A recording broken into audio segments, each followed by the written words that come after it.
आज़ादी के दशकों बाद बुनियादी सुविधाएं जैसे सड़क, स्कूल, स्वास्थ्य सेवाएं नक्सल इलाकों में नहीं पहुंची। कंपनियों को खनिज ब्लॉक देने के लिए आदिवासियों की जमीनें छीनी गई। इन इलाकों से उठी राजनीतिक आवाज़ें अक्सर दबा दी गईं। वहीं सरकारी सह पर पुलिसिया दमन ने निर्दोष आदिवासियों को नक्सली बता दिया।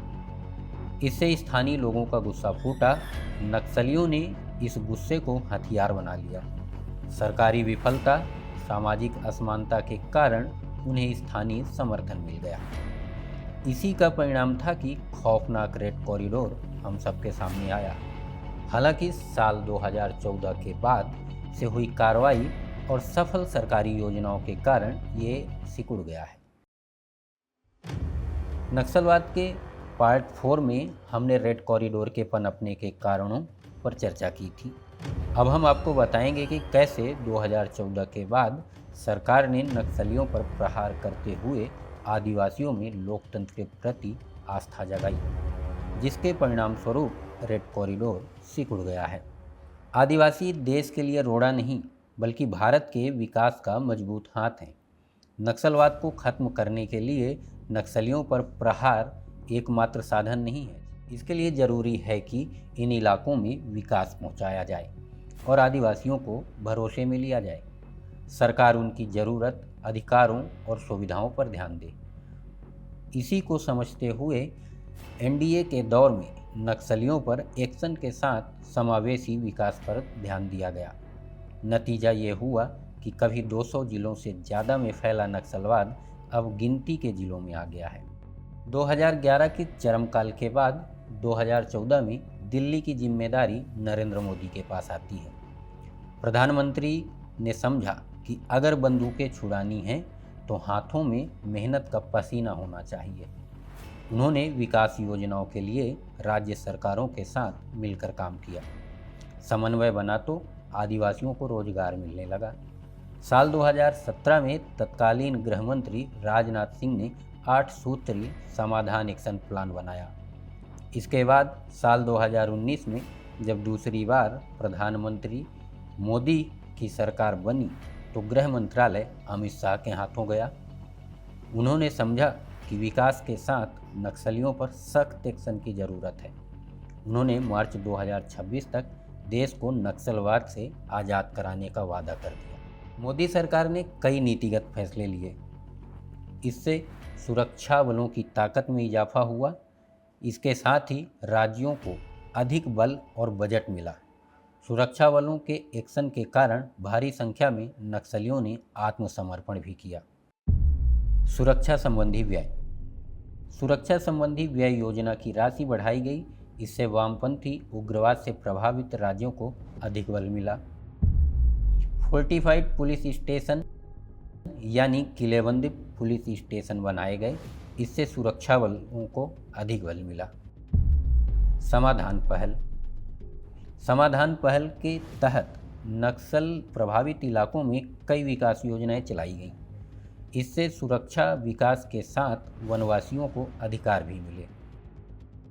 पुनर्वास नीति। नक्सलियों को मुख्यधारा में लाने के लिए उन्हें नगद इनाम, पुनर्वास सहायता दी गई। इससे ये हुआ कि आत्मसमर्पण की संख्या बढ़ी। उपकरण और प्रशिक्षण। पुलिस के साथ इन इलाकों में काम करने वाले सुरक्षा बलों को बेहतर उपकरण और प्रशिक्षण दिया गया। इससे काम प्रभावी हुआ। पिछले कुछ वर्षों में मोदी सरकार ने नक्सलवाद के खिलाफ बहुआयामी रणनीति पर काम किया है। सुरक्षा, विकास और अधिकार पर फोकस किया गया है।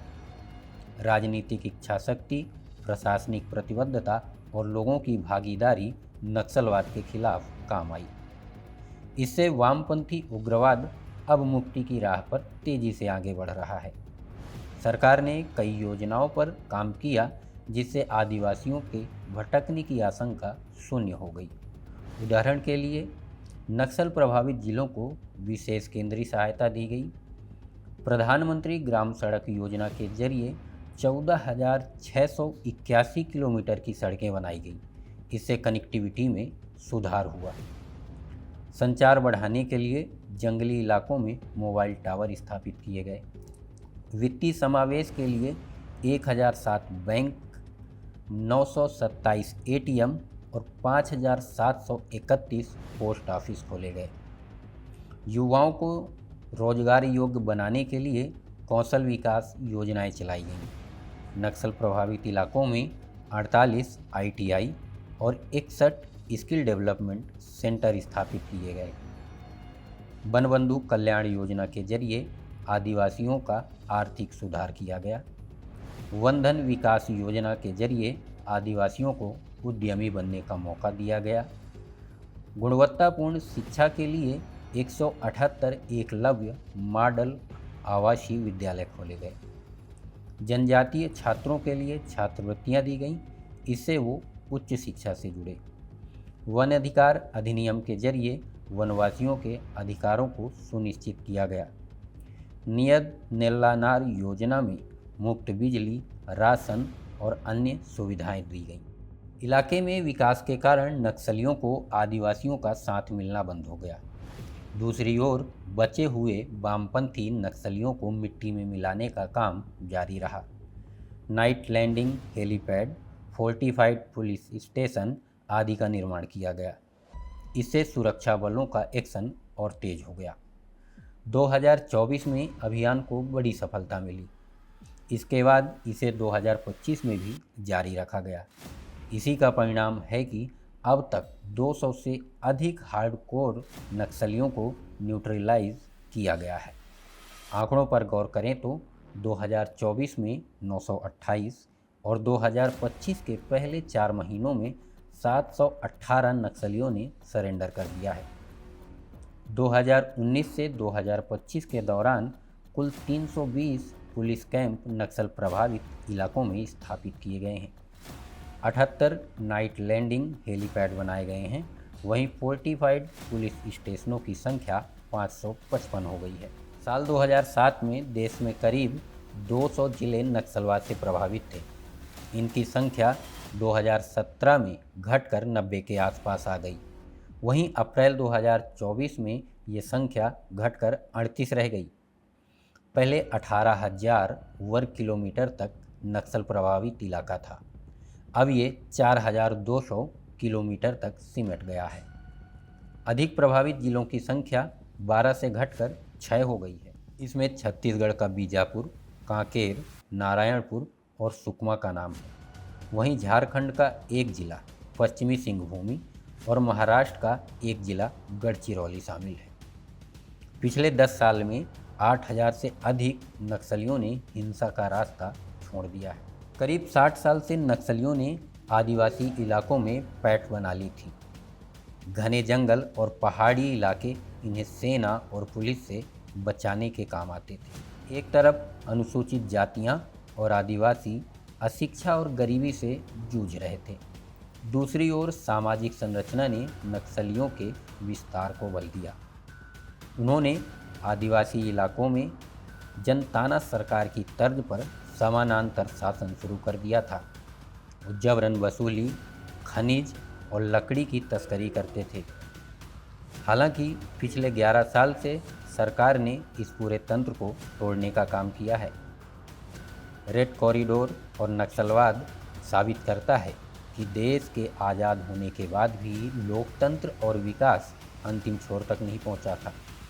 इस कारण हताश परेशान लोगों को देश के खिलाफ बरगलाना आसान हो गया था। नतीजा ये हुआ कि जंगलों में बंदूकें गूंजने लगीं। अब वर्षों तक अथक प्रयास और कोशिश के बाद प्रधानमंत्री नरेंद्र मोदी की सरकार ने इसे सिकुड़ने पर मजबूर कर दिया है।